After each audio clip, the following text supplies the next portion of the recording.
আলহামদুলিল্লাহ, ওটা মিঠাপুরুষ বাড়ি। আমার এই ভাই 20,000 টাকা দেবেন।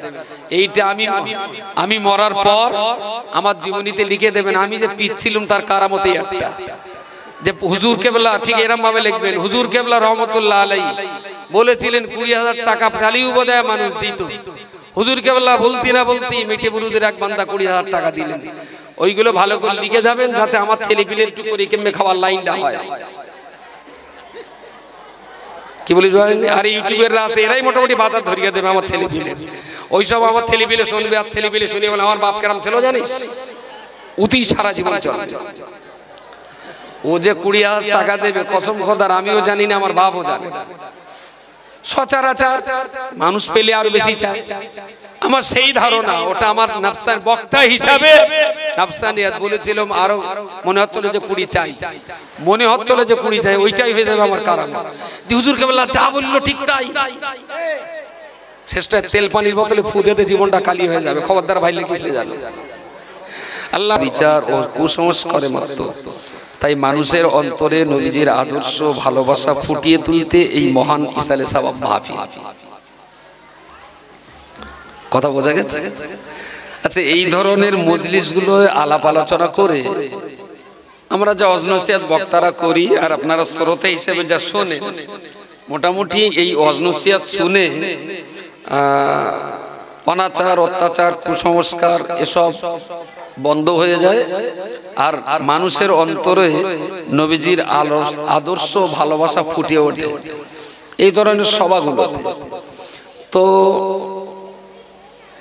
যদি সভাগুলোতে যদি সব হয়ে যায়, তাহলে ইটপাট খেলতে মাদ্রাসা করার দরকার কি? আমার কথা পাওয়া যায় না? সভা দিয়ে যদি ধর্মের সব হয়ে যায়, তাহলে মাদ্রাসার কোনো দরকার নেই। অ্যাকচুয়াল ধর্মসভা হলো আমাদের ওইদিকে ওই ধান ঝেড়ে নেওয়ার পরে যেগুলো পড়ে থাকে, ওর কি বলে এদিকে, কি বলে? না না, বড় বড় বিচুলি যেগুলো আর কি, বিচলি বলে তো, খড়। খড়, বাহ, খড় দারুণ। এই খড় মাঝে মাঝে দেখি মাঠের টাল দেওয়া থাকে, তার মানে ও আর গুছিয়ে বাড়ি নিয়ে যায়, কাজে লাগে না। আবার নতুন চাষের সময় আসলে ওতে একটু আগুন ধরিয়ে দাও দাও করে জ্বলে যায়। আচ্ছা, ওই যে খড় গাদা, ধরুন 1 বিঘা জমির খড় এক জায়গায় রাখা আছে, দেশলাই ঠুকে দেওয়া হলো, পুড়তে কতক্ষণ লাগবে? 7 দিন না 9 দিন? 1 বিঘা জমি কত? আচ্ছা, ওর ভিতর একটা আস্ত আলু দিয়ে কেউ ওই বিসলি গাদা বা খড় গাদায় যে আগুন হয়, ওই আগুনে কেউ আলু পোড়া দিয়ে খেতে পেরেছে জীবনে? আলু পোড়া। আর সহজে আমরা কিছু পুড়িয়ে খাই, বেগুন পুড়িয়ে খাই, খুব ভালো লাগে, সুযোগ পেলে খাবেন। ওই খড় গাদায় কি বেগুন পোড়া হয়? ওই খড়ের যে আগুন, ওই আগুনে কি পুড়িয়ে খেতে পারবে? হ্যাঁ, এ হলো খড়ের আগুন। ওই দাও দাও করে যখন পুড়বে, তখন মনে হয় বিশাল ব্যাপার, আগুন নেভে যাবে, ওর উপর হেঁটে যাবেন, কিচ্ছু হবে না। অ্যাজ ইট ইজ ধর্মসভা। আমরা যে ধর্মসভাগুলো করি, এ ধর্মসভা হলো ধর্মের খড় গাদা। এখানে যতক্ষণ জ্বলবে ততক্ষণ বিরাট ব্যাপার, সেই সভা শেষ, ধর্ম শেষ। দ্যাট ইজ ধর্মসভা। তবে ধর্মসভাটা আমাদের টিকিয়ে রাখতে হবে, আমাদের না টেকালে আমাদের পেট চলবে কি? পৃথিবীতে সবচেয়ে অল্প পুঁজির নামি দামি বিজনেস হলো মৌলভী সাহেবদের এই ধর্মসভা। মাত্র 1.5 থেকে 2 ঘন্টা বক্তৃতা করব, খুব কমও যদি দেয় আজকে 5,000 টাকা দেবে, কারণ সে বেড়াচাপার থেকে এদিকে আসলে 4.5-5 নিচে দেয় না। আর যদি রহমত আর বরকত স্পেশাল ভাবে হয়, যাদের জিবে সেই বরকত আছে, যাদের টাটা কোম্পানির জিব আছে, 50,000 টাকা চায়, হাতে পায়ে ধরে 30-40 দিয়ে মিটিয়ে ফেলে।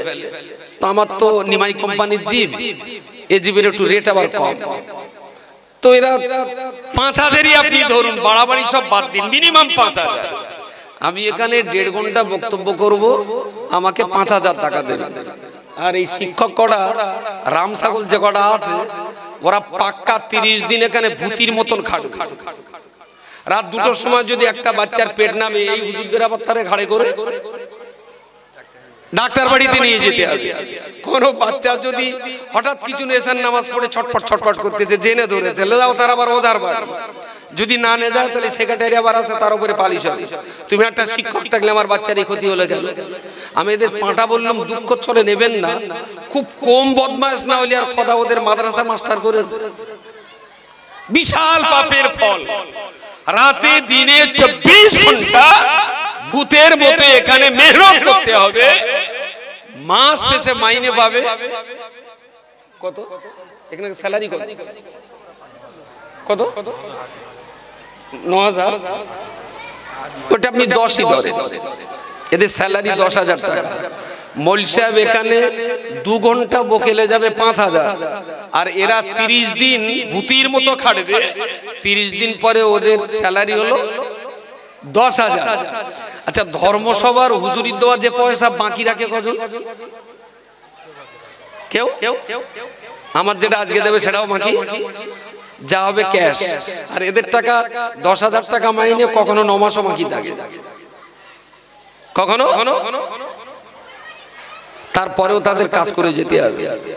পশ্চিমবঙ্গে মুসলিম সমাজে ততদিন ডেভেলপ হবে না যেখানে কোরআন শেখানো হবে, যেখানে কোরআন পড়ানো হবে, আল্লাহর কোরআন বাচ্চাদের মুখস্থ করানো হবে। দিন রাত যারা কোরআনকে নিয়ে সাধনা করছে তাদের 30 দিনের হোল টাইমারের স্যালারি হলো 10,000। আর মৌল সাহেব 1.5 থেকে 2 ঘন্টা বাদামের কলার কালুর বে দিয়ে যাবে, ওর স্যালারি হলো 2 ঘন্টায় 22,000। বাঙালি মুসলমানের যতদিন এই অজ্ঞতা না কাটবে ততদিন এই জাতির উন্নতি হবে না। 30,000 টাকার স্যালারি হওয়া উচিত ছিল মোদাররেসদের, আর বক্তাদের হওয়া উচিত ছিল 300 টাকা। তাহলে সেদিন জাতির উন্নতি হবে। কিন্তু আমরা তো ধর্মসভায় পাবলিকের মাথায় যা ঢুকিয়ে রেখেছি, কোনো লাইন নেবে বেরোবার। আমরাই তো বলে রেখেছি যেখানে আল্লাহ আর আল্লাহর নবীর কথা আলোচনা হবে সেখানে আল্লাহর রহমতের ফেরেশতারা মাথায় মাথায় দাঁড়াতে দাঁড়াতে প্রথম আসমান পর্যন্ত টেকে যাবে। সভা যখন শেষ হয়ে যাবে আল্লাহ ফেরেশতাদের জিজ্ঞেস করবে কি ব্যাপার? বলে ওরা বলেছিল জাহান্নাম থেকে বাঁচতে চায়। আল্লাহ জিজ্ঞেস করবেন ওরা কি আমার জান্নাত দেখেছে? ফেরেশতারা বলবেন না। আল্লাহ বললেন যাও, ওরা যখন আমার জাহান্নাম না দেখেই যখন এত ভয় করেছে আমি ওদেরকে ক্ষমা করে দিলাম। এইসব ওই সুবহানাল্লাহ লেখেন ওদের। এই সব সভা করে মানুষের মগজ এমন করে আমরা ঢুকিয়ে ফেলেছি যে কোরআন না পড়লেও হবে, হাদিস না পড়লেও হবে, 5 ওয়াক্ত নামাজ না পড়লেও হবে। জান্নাতে যেতে গেলে ধর্মসভা ছাড়া, বলেন ধর্মসভা ছাড়া কোনো উপায় নেই। আর এই ধর্মসভা গাঁ গ্রামে যা হয়, আমি তো আপনার চাইতে একটু বেশি খবর রাখি। 100 সভা কমিটির ভেতরে 99% হলো বেনামাজি। যত সভা কমিটি আছে ওরা নামাজ কালাম পড়ে না, ওরা হলো জান্নাতের এজেন্ট, হলো মৌলভী সাহেবরা। আর সভা কমিটির মেম্বার যারা ওই জান্নাতের এজেন্টের সঙ্গে এদের সম্পর্ক খুব ভালো। তোরা মোটামুটি এজেন্টের কাছ থেকে জান্নাত পেয়ে দেবে, আল্লাহ না দিলেও হবে, এজেন্টটাও দিয়ে দেবে।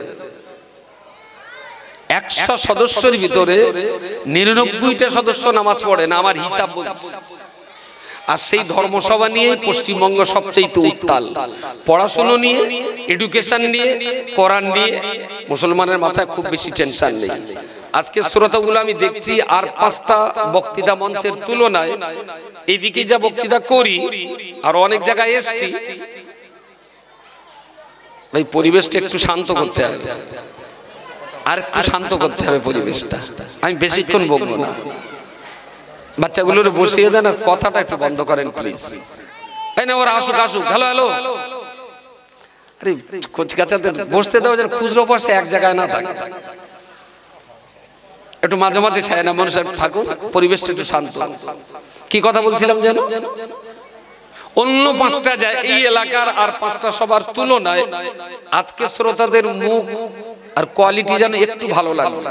কেন জানি না, দিনের বেলা বলে মুখ উজ্জ্বল লাগছে কিনা জানি না, তবে চোখ মুখগুলো যেন একটু ভালো লাগছে আর 5টার তুলনায়। এই ভালো লাগাটা আপনি চেহারা হিসেবে না নিয়ে ভিতর হিসেবে নিতে পারেন। আমার যেন মনে হচ্ছে আমি যা দেবো এরা আজকে হাউমাউ করে খাবে, এরকম একটা ছাপ যেন আপনাদের মুখে পাচ্ছে। আচ্ছা, এই মজলিসে যদি হিসেব করা হয় 100 মুসলমানের ভিতরে কজন কোরআন পড়তে পারে? 100-র ভিতরে কতজন হতে পারে? এটা একটা ভালো মজলিস এবং বাছাই করা শ্রোতা পেয়েছি। আমার কপাল ভালো, রজব আলীর চাইতে আজকে আমার কপাল ভালো, একদম বাছাই করা শ্রোতাও। তাও আমার বিশ্বাস হচ্ছে না যেখানে 100-র ভিতরে 60টা লোক কোরআন জানে, আমার মন কিন্তু বলছে না। খুব বেশি বেশি হলে এই মজলিসে 100-র ভিতরে গোটা 30 লোক কোরআন জানতে পারে, খুব বেশি যদি হয়, তার উপরে যাবে বলে আমার মনে হচ্ছে না। আর যদি গড় হিসাব বলেন তাহলে পশ্চিমবঙ্গের মুসলমানদের গড় হিসাব অনুযায়ী 100-র ভিতরে 85 জন মুসলমান কোরআন জানে না। 85% কোরআন সম্পর্কে মুসলমানদের কোনো ধারণাই নেই, কোনো ধারণা নেই। আচ্ছা, সত্যি সত্যি বলেন যে কোরআনটা কালামুল্লাহ, কোরআন হলো আল্লাহর কালাম, কোরআন আল্লাহর কথা, কোরআন আল্লাহর বাণী। আপনি বলছেন আমার খাওয়ানোর মালিক আল্লাহ, পরানোর মালিক আল্লাহ, হায়াত মৌতের মালিক আল্লাহ, ইজ্জত বেইজ্জতির মালিক আল্লাহ, তিনিই আমার সব। তা তিনি যদি আপনার সব হয় তাহলে তিনি তার যে কথাটা আপনার কাছে পাঠিয়েছেন সেটা আপনি পড়েননি কেন জীবনে একবার? আসলে এই কথাটা আমরা মুসলমানদের বুঝতে দেই। দোষ যে পুরো আপনাদের আমি একবারও বলবো না, আপনাদের এমন ভাবে বোঝানো হয়েছে তাতে আপনাদের মাথায় ঢুকে গেছে যে কোরআন ছাড়াও জান্নাতে যাওয়া যায়, কোরআন ছাড়াও ভালো মানুষ হওয়া যায়, কোরআন ছাড়াও ভালো মুসলমান হওয়া যায়, কোরআন ছাড়াও মোটামুটি ইসলাম নিয়ে বেঁচে থাকা যায়। আর আমি আপনাকে যদি শরীয়তে জায়েজ থাকতো আঙুলের আগায় সূচ ফুটিয়ে দিয়ে রক্ত দিয়ে লিখে দিতাম যে কোরআন বাদ দিয়ে কখনো মুসলমান হওয়াই যায় না, হয় যায় না। তাতে আপনার সম্পর্ক পাঞ্জাবের সাথে না পাকিস্তানের সাথে, আজমিরের সাথে না রাজস্থানের সাথে, মক্কার সাথে না মদিনার সাথে আমার দেখার কোনো প্রয়োজন ছিল না। কোরআন ছাড়া মুসলমান ভাবাই যায় না। যদি যেত তাহলে আবু জেহেলকেও মুসলমান বলা যেত, কারণ আবু জেহেলের বাড়ি মক্কায়, আপনার বাড়ি তো বেহুলা বাড়ি আর আবু জেহেলের বাড়ি মক্কায়। তাহলে কপাল তো, জায়গার যদি বরকত থাকে তাহলে জায়গার বরকতের টানেও তো আবু জেহেলের জান্নাতে যাওয়ার কথা। বলেন বলেন, যদি হ্যাঁ যদি জায়গার বরকতই জান্নাত কিনে যায় তাহলে তো আবু জেহেলের, আবু লাহাবের নামের পরে তো বলতে হবে রহমাতুল্লাহ আলাইহি নাই রাদিয়াল্লাহু আনহু। পৃথিবীর সেরা জায়গায় তো তাদের জন্ম। সুতরাং জায়গাটা সেরা হয়ে কি হবে যদি ভিতরটা সেরা না হয়?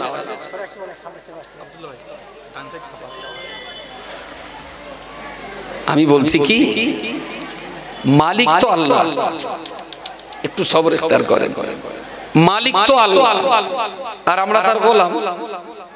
আমরা তার, আপনি বলুন, আপনি টাটা কোম্পানিতে কাজ করেন, সাপোজ কেউ পোস্ট অফিসে কাজ করেন, কেউ ব্যাংকে কাজ করেন, কেউ বা আরো বড় বড় কিছু কোম্পানিতে কাজ করেন। আপনি যে কোম্পানিতে কাজ করছেন আপনার কোম্পানি আপনাকে একটা চিঠি দিয়েছে, কুরিয়ার সার্ভিস আপনার বাড়িতে এসে হরেন দিল, আপনি বেরিয়ে আসলেন, কি ব্যাপার? বললেন ভাই আপনার একটা চিঠি আছে। তো বেশ ভালো, কুরিয়ার কোম্পানি সেই চিঠিটা ঠিক যেভাবে ছিল আপনার হাতে তুলে দিলেন আর বললেন একটা সিগনেচার করে দেন। সিগনেচার করে দিয়ে চিঠিটা নিয়ে নিলেন। আচ্ছা, যে কোম্পানিতে ব্যাংক হতে পারে, টাটা হতে পারে, রিলায়েন্স হতে পারে, গোয়েঙ্কা হতে পারে, বা আরো কোনো নামি দামি কোম্পানি হতে পারে, কোম্পানির চিঠিটা খাপের ভিতরে দারুণ সুন্দর করে আটা দিয়ে মেরে দিয়েছে, সিগনেচার করে চিঠিটা তুলে নিলেন। এই চিঠিটা না খুলে কতদিন পর আপনি খুলবেন আশা করছেন? আজকে চিঠি দিয়েছে, খুলবেন কতদিন পর? ওপরে শুধু লেখা আছে two Mohammad Abdul মাতিন, village বইকারা, poster বলিয়া, পিএস বাদুড়িয়া 743437 পিন নাম্বার। এটা উপরে লেখা ছিল, আমি দেখলাম আমার চিঠি, কোম্পানি পাঠিয়েছে দিল্লি ব্রাঞ্চ থেকে, উপরে লেখা আছে দিল্লি ব্রাঞ্চ থেকে, বাট কি যে লেখা আছে সেটা তো ভিতরে। আপনি কিন্তু কোম্পানির রানিং কর্মচারী। এখন এই চিঠিটা কতদিন পরে খুলবেন? 15 বছর না 30 বছর পর? হ্যাঁ, একদম সঙ্গে সঙ্গে খুলতে হবে। আমার আল্লাহ পাক রব্বুল আলামিন কোরআন শরীফে পরিষ্কার করে বলেছেন হুদাল লিন-নাসি, কোরআনের অপর জায়গায় বলেছেন হুদাল লিল মুত্তাকিন। আমার আল্লাহ কোরআনের অপর একটা জায়গায় বলেছেন তানজিলুম মির রাব্বিল আলামিন। এই কোরআন আমি পৃথিবীর মানুষকে পথ দেখাবার জন্য দিলাম। আমার কোরআন আমার দুনিয়া জমিনে মুত্তাকিদের পথ প্রদর্শনের জন্য দিয়ে দিলাম। আমার কোরআন আমার পক্ষ থেকে মানব জাতির কাছে অবতীর্ণ করা হয়েছে। আল্লাহর বান্দা মনে রাখুন, যে কোম্পানির চাকরি করেন ওই কোম্পানি আপনাকে চিঠি দিয়েছে। কোম্পানির চিঠিটা যখনই হাতে পাবেন তখনই যদি আপনার পড়তে হয়, আপনি তো আমার আল্লাহকে মালিক বলে মেনে নিয়েছেন, আপনি হলেন সেই মালিকের একজন গোলাম, আপনি হলেন সেই মালিকের একজন কর্মচারী দাস। আপনার মহাজন আপনার আল্লাহ আপনার কাছে কোরআন পাঠিয়ে দিয়েছেন। 60, 70, 85 বছর বয়স হয়ে গেল, আপনার মহাজনের দেওয়া কোরআন নামীয় চিঠিটা আজও পর্যন্ত আপনার খোলা হলো না। কোম্পানি যে চিঠিটা দিয়েছিলেন 60 বছর হয়ে গেল, এখনো খোলা হয়নি। আপনি কি কোম্পানির ভালো কর্মচারী? কথা বলুন। তাতে আপনার টুপিও অনেক দামি, দাড়িও অনেক বড়, কিন্তু কোম্পানির চিঠি, এই কচি বসা বসা, আমার এই টুপিটা না মার্কেট থেকে কেনা, 200 টাকা, টাকার জোর ছিল, কিনে মাথায় দিয়ে সুন্নত আদায় করছে। দিলীপ ঘোষ 200 টাকা দিয়ে এই টুপি মাথায় দিয়ে দোল খেলতে পারে? কথা বলুন। কেনা জিনিস। আপনি কি আইন করতে পারবেন যে মুসলমানের এই টুপি কোনো হিন্দু লোক কিনতে পারবে না? হ্যাঁ, তাহলে এ তো কেনা জিনিস। আরে মার্কেটে 150 টাকা দাম আমি দিয়েছি, আমার দিয়ে দিয়েছে। দিলীপ ঘোষ পারলে 150 টাকা দিয়ে কিনে দোল খেলবে, অমিত শাহ 150 টাকা দিয়ে টুপি কিনে, সে অন্য কিছু করতে পারে। তাহলে এটা মুসলমানের মাথায় আসলে সুন্নাত, দিলীপ ঘোষের মাথায় গেলে কি সুন্নাত?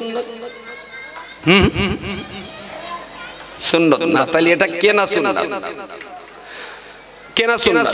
পয়সার জোরে, পয়সার জোরে দাড়িটা ফরজ, এক মুষ্টি পরিমাণ, এক মুষ্টির বেশি রাখলে সুন্নাত, ছেড়াও রাখো। আমি একটু কাটি, আমার এই দাড়ি ধরে এক মুষ্টি ইচ্ছা করলে এই কটা কেটে দিতে পারি, এক মুষ্টি পরিমাণ রাখি। বড্ড বেড়ে যায় যেগুলো, সেগুলো আবার একটু মাঝে মাঝে ছেটে হতে। তবে কেউ যদি না ছেটে আরো রেখে দেয় তাহলে বলবো সে লোক আমার চেয়ে ভালো। পরিষ্কার কথা, দাড়ি সুন্নাতটাও তিনি আদায় করছেন। আবার কেউ যদি মোটে কাটে না, কাটতে কাটতে এত বড় হয়ে গেছে, পেশাব ফিরলে আগে দাড়ি দিবে, বুঝতে পারেন? তার মানে এত বড় এই পর্যন্ত এসে গেছে, পেশাব ফিরলে আগে দাড়িতে যায়, তখন আবার দাড়িটা কেটে দেওয়া ফরজ। তাহলে দাড়ির ইজ্জত নষ্ট হচ্ছে, দাড়ির ইজ্জত নষ্ট করা যাবে না। তাহলে যারা কাটে ওরা পয়সা খরচা করে, আর আমি কেটেছি আমার পয়সা খরচ হয় না। তার মানে বছরে আমার কত টাকা বেঁচে যাচ্ছে মনে আছে? এখন এই যে রেখেছি দাড়িগুলো, এ কি নবীর আখলাকের দাড়ি নাকি পয়সা বাঁচানো দাড়ি, সেটা বলো বাইরে জানে না, সেটা আমার ভিতর জানে। বলেন বলেন। সুতরাং দাড়ি রাখা মানেই যে ফেরেশতা, আর দাড়ি কাটা মানেই যে আজাজিল। বলেন বলেন। দাড়ি কাটলেই যে বিরাট বদ, আর দাড়ি রাখলেই যে বিরাট ভালো, এই অজ্ঞতা বাদ দিন। এটা তো বাইরের থেকে দেখা যায়, কিন্তু বিচার বাইরে থেকেও হবে, ভিতর থেকেও হবে। বিচার কিন্তু শুধু বাইরে হবে না, আল্লাহ যা বিচার করবেন ভিতরেও দেখবেন, বাইরেরটাও দেখবেন, দুটো দেখে আল্লাহর বিচার হবে। সুতরাং কার দাড়িটা পয়সা বাঁচাবার জন্য, আর কোন দাড়িটা ইসলাম বাঁচানোর জন্য, দাড়ির রং দেখে তো বোঝা যায়। ওরা দেখতে গেলে ভিতরটা দেখতে হয়। একজন মানুষ আর একজনকে মেরেছে, একটু রক্তপাত কেস করতে গেল, তা মুহুরি কেসের ওই জায়গায় লিখে দিল যে রডের বাড়িটা শহীদুল যখন গোলাম আলীর ঘাড়ে মারছিল তখন খুন করার উদ্দেশ্যেই মারছিল। বুঝতে পারেন? এখন গোলাম আলী যে মারছিল খুনের উদ্দেশ্য ছিল নাকি না, এটা কি মুহুরি জানে? মুহুরি ওরা জানে না, কিন্তু ওইটা না লিখলে অ্যাটেম্প টু মার্ডারের 7 ধারা লাগবে। অ্যাটেম্প টু মার্ডারের ধারা লাগাতে গেলেই পরে ওইটা লিখতে হবে যে খুনের উদ্দেশ্যে মারছিল, অ্যারেস্ট হয়ে যাবে। একটু যদি জড়িয়ে দেওয়া হয় 6 মাসের ভেতরে জামিন নাও হতে পারে, 90 দিন 94 দিনে জামিন নাও হতে পারে। আর যদি শুধু খুনের নিয়ত এই শব্দটা যদি লেখা হয় যে রড দিয়ে মেরেছে, একটু রক্ত বেরিয়েছে, ও তো কেস হবে নন অ্যাভেলেবল সেকশন, তবে 7 দিন থেকে 14 দিনের ভেতরে জামিন হয়ে যাবে। এখন এই খুনের উদ্দেশ্যে না মারতে মারতে লেগে, এইটা তো ভিতরের ব্যাপার। ওইটা কি জাজ জানে? জাজ, উকিল। এই বিচারটার জন্য তো একদিন মহান বিচারের জন্য অপেক্ষা করতে হবে। সেই বিচারটা দুনিয়াতে হবে না, ওটা আল্লাহই করবেন। এই জন্যই তো আল্লাহ নিজের নাম নিয়েছেন আলাইসাল্লাহু বিআহকামিল হাকিমিন। আরে পৃথিবীতে এরা তো বিচারক तमाम দুনিয়াতে। আরে কোর্ট আমার বিচার করে, আমি আমার ছাত্রের বিচার করি, ছাত্র আবার ছেলের বিচার করে, ছেলে আবার তার বউর বিচার করে, বউ আবার কখনো কখনো তার সন্তানের বিচার করে। তাহলে পৃথিবীতে হিসেব করলে সবাই বিচারক, কোনো না কোনো জায়গায় দাঁড়িয়ে সবাই বিচারক। আল্লাহ বলেছেন আলাইসাল্লাহু বিআহকামিল হাকিমিন। तमाम দুনিয়াতে যত বিচারক আছে আমি আল্লাহ হলাম বিচারকদের বিচারক। সুবহানাল্লাহ, সুবহানাল্লাহ। তিনি হলেন বিচারকদের বিচারক। সুতরাং তার বিচারে শস্য দানা পরিমাণ কোনোদিন কোল্টাল চলটাল হবে না। জাররা থেকে অতি জাররা আল্লাহর বিচারে কেউ কোন রকমের ঘাটতি খামতি আর গলত খুঁজে পাবে না। কেননা মুখের সঙ্গে বাহ্যিক অবস্থার সঙ্গে আর ভিতরের অবস্থাটা কি ছিল, শুধুমাত্র আল্লাহ ছাড়া এই শক্তিটা পৃথিবীর আর কাউকে আল্লাহ দেন না, কাউকে দেন না। যেটা বলছিলাম যে আমরা মাথার টুপি আর মুখের দাড়িটা ইসলামের একটা বিরাট মূল্যবান পদার্থ ভাবি। আমিও বলছি মূল্যবান, কিন্তু এই টুপিটা টাকার জোরে মাথায় দেওয়া যায়, আর এই দাড়িটা বাবার পয়সা বাঁচানোর চিন্তায় রাখা যায়। অনেক সময় দেখবেন মুখি বাকায়দা দাঁড়িয়ে আছে, মগরিবের আজান হচ্ছে, চাচা চলো নামাজ পড়ে আস, যা দিন বয়াকার আমার এখন প্রচুর চাপ আছে। ওই দাড়িটা কি সত্যি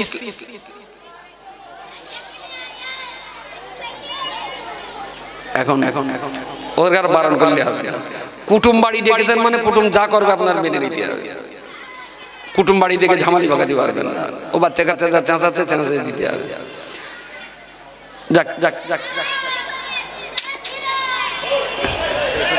খুব মুশকিল তো।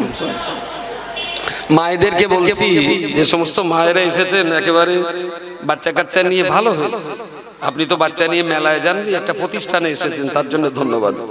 অন্তত বাচ্চাগুলোকে একটু যদি চুপ করিয়ে রাখতে পারেন, আমি মায়েদেরকে বলছি একটু দেখুন, একটু কথা বন্ধ করো, শোনা কথা বলো না।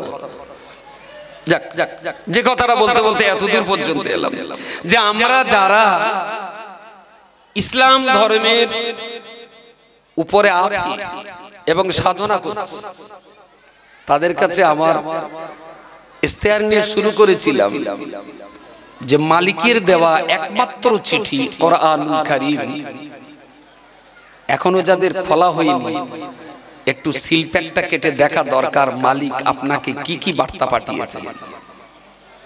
এই চিঠিটা কোম্পানির দেওয়া চিঠি, আপনার জন্য সতর্কতা হতে পারে, আপনার প্রমোশনের চিঠি হতেও পারে, আপনার ডিমোশনের চিঠি। যদি প্রমোশন হয় তাহলে আপনার খুব কপাল ভালো, আরো বড় র্যাঙ্কের অফিসার হয়ে গেলেন। যদি ডিমোশন হয় তাও বলবো কপাল ভালো, কোম্পানি কেন ডিমোশন করেছেন নিজেকে সংযত করিয়ে নিতে পারলে আগামী দিন আবার ভালো জায়গায় ফিরতে পারেন।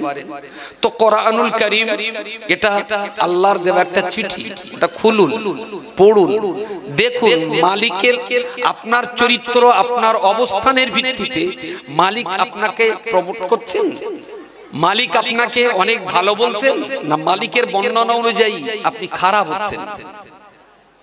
তো কোরআনের ওই চিঠিটা পড়ে আপনি আপনার নিজেকে আগামী দিন পরিচালনার জন্য জায়গা তৈরি করতে পারবেন। আর কোরআন ছাড়া মানব জীবন কোনোদিনের জন্য সফলতা আনতে পারে না। বলবেন অমুসলিম যারা কোরআন মানে না ওরা কি সফল নয়? আমি বলছি না, কখনোই সফল নয়। আরে ওনাদের সফলতা যদি ধরে না হার্ডলি 60 বছর, তারপরেও তো একটা জীবন আছে নাকি, মরণের পরেও অল বাআসি বাদাল মাউত। তাহলে সেই জীবনটা তো তারা পুরোপুরি ভাবে বিশ্বাস করছেন না, আমরা তো সেই জীবনকে বিশ্বাস করেছি। সুতরাং আমার এই দুনিয়ার সফলতা নয়, আমাকে এটাও মনে রাখতে হবে দুনিয়ার সাথে সাথে আমার পরকালের সফলতাটা অত্যন্ত জরুরি, মনে রাখতে হবে। ইসলাম এমন একটা দিন, এমন একটা জীবন ব্যবস্থা যেটা মেনে চললে মানুষ ইহকালের সফলতা পাবে, পরকালেও ব্যর্থতার গ্লানি থেকে মুক্তি পেয়ে আল্লাহর জান্নাত পেয়ে যাবেন সুবহানাল্লাহ। তার জন্য তো কোরআনুল কারীম। আমি অনেক সবাই জিজ্ঞেস করেছি, ঠিক উত্তরটা পাই। আজও একবার জিজ্ঞেস করি, তবে মোবাইল উঠে না সর্বনাশ হয়ে গেছে। কিছু কিছু খচ্চর আছে ওই অশুনে শুনে মুখস্থ করে, আবার কিছু কিছু আছে শুনে মুখস্থ থাকে না, এর আবার মাঝে মাঝে বলেও ফেলে জিজ্ঞেস করলে। আচ্ছা, ইসলাম ধর্মটা ইহকালের জন্য না পরকালের জন্য? জি জি, পরকালের জন্য একজন বলেছেন, পরকালের জন্য। আর রোহিঙ্গা পাড়ার দিকে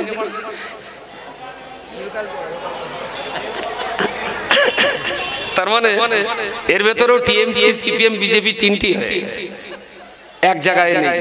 আর এক জায়গায় না থাকার কারণ হলো আমরা আপনাদের এক জায়গায় করে দিতে পারি। দোষটা তো আপনাদের না, দোষটা আমার। আমরা পারিনি আপনাদের। কেউ বলেছেন ইসলাম পরকালের জন্য, কেউ বলেছে ইসলাম ইহকাল পরকালের জন্য। ইহকাল এবং পরকাল দুটো কালের জন্য। এক এক করে বলি, যদি ইসলাম ইহকাল আর পরকাল দুই কালেরই হয়, তাহলে ইহকালে আমরা ইসলাম মেনে 5 ওয়াক্ত নামাজ পড়ি, জান্নাতের ভেতরে কত ওয়াক্ত থাকবে? বুনিয়াল ইসলাম আলা খামসিন শাহাদাতু আল্লা ইলাহা ইল্লাল্লাহ ওয়া আন্না মুহাম্মাদার রাসূলুল্লাহ ওয়া ইকামাস সালাহ ওয়া ইতাআজ যাকাহ ওয়া তাসুমুর রমাদান ওয়া তুহজ্জুল বাইত মান ইসতাতা ইলাইহি সাবিলা। এই 5টা হলো ইসলামের বুনিয়াদ। আনুষঙ্গিক অনেক কিছু আছে। এখন এই 5টা বুনিয়াদের ভিতরে হজ একটা। জান্নাতে যাওয়ার পরে কি আর হজ করতে হবে? দুনিয়ায় তো রোজা রেখেছে 1 মাস, জান্নাতে 1.5 মাস না 15 দিন রোজা। রোজা কিছু তো বলুন। দুনিয়াতে নামাজ 5 ওয়াক্ত, জান্নাতে 7 ওয়াক্ত না 4 ওয়াক্ত? তাহলে ইসলাম তো জান্নাতে ইসলাম। দুনিয়াতে আমরা যাটাকে ইসলাম বলছি, এই 5 ওয়াক্ত নামাজ, পিতামাতার সেবা, বাপমার খাওয়া দাওয়া, প্রতিবেশীর হক আদায়, মিথ্যা কথা না বলা, ওজনে কম না দেওয়া, জেনা ব্যভিচার না করা, চুরি ডাকাতি খুন রাহাজানির পথে নিজেকে পরিচালিত না হতে দেওয়া, এই তো ইসলাম। এগুলোর একটাও কি জান্নাতে আছে? জান্নাতে ইসলাম পরকাল ভিত্তিক নয়, ইসলাম ইহকাল ভিত্তিক। পরকালের জন্য ইসলাম নয়, ইহকালের জন্য ইসলাম। আর ইহকালে আপনি ইসলাম মেনে চললে ইহকালে তার ফলও পাবেন, বাড়তি বোনাস অতিরিক্ত পাওনা হিসাবে আল্লাহ বান্দাকে জান্নাত দেবেন। বলুন সুবহানাল্লাহ। ইসলাম পরকালে জেতার জন্য না, দুনিয়া জেতার জন্য ইসলাম। দুনিয়া জেতার জন্য ইসলাম। আমার আল্লাহ পাক রব্বুল আলামিন কোরআন শরীফে পরিষ্কার করে বলেছেন, বান্দারে ওয়ালিল্লাহিল ইজ্জাতু ওয়া লিরাসূলিহি ওয়া লিল মুমিনিন। রব্বুল আলামিন আল্লাহ কোরআনের ভিতরে বলেছেন, ইজ্জত শুধুমাত্র আল্লাহর জন্য, ইজ্জত কেবলমাত্র আল্লাহর নবী মুহাম্মদুর রাসূলুল্লাহর জন্য। ওয়া লিল মুমিনিন, দুনিয়ার জীবনে যারা ঈমানদার, যারা আল্লাহ ওয়ালা, যারা খোদা ভীরু, যারা আল্লাহ ছাড়া আর কাউকে মালিক মানেন না, যারা ইসলাম ছাড়া অন্য কোন ধর্ম যারা মেনে চলেন না, আমার আল্লাহ পাক রব্বুল আলামিন তাদের জন্যই বলে দিলেন, ওয়ালিল্লাহিল ইজ্জাতু ওয়া লিরাসূলিহি ওয়া লিল মুমিনিন। ইজ্জত আর সম্মান আল্লাহর জন্য, আল্লাহর নবীর জন্য, মুমিন মুসলমানের জন্য ইজ্জত। যে আল্লাহ মুমিন মুসলমানের জন্য ইজ্জত আর সম্মান দিয়েছে, সেই মুমিন সেই মুসলমান বাংলার জমিনে কটা ইজ্জতের জায়গায় দাঁড়াতে পেরেছি?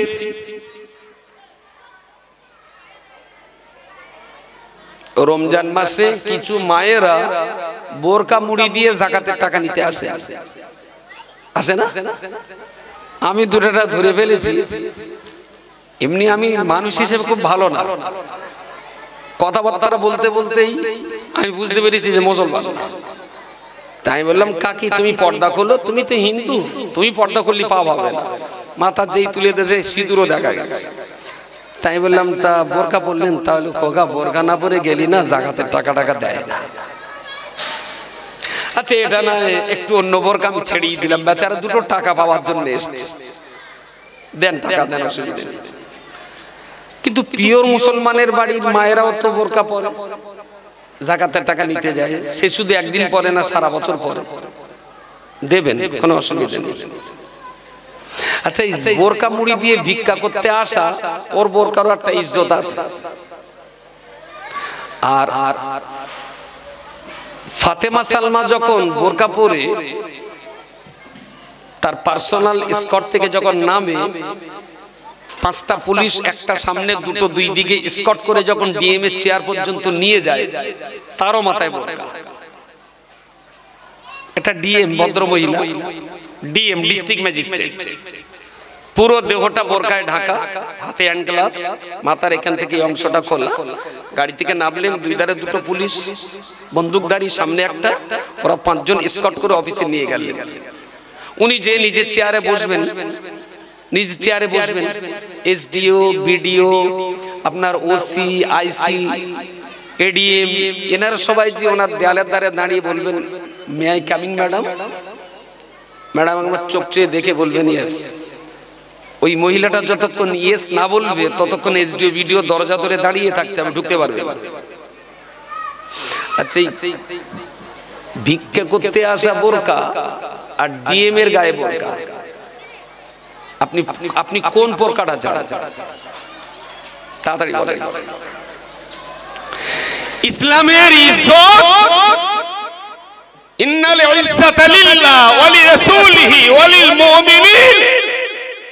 আল্লাহ তো মুসলমানের ইজ্জত দিয়েছেন, মুসলমানের কপাল পোড়া এ জাতি ভিখারির মাথার বোরকাটা চেয়েছে, এ জাতি ডিএম এর গায়ের বোরকাটা পছন্দ করেনি, তাই জাতির এই পদস্খলন, তাই জাতির এই লাঞ্ছনা যন্ত্রণার অবমাননা।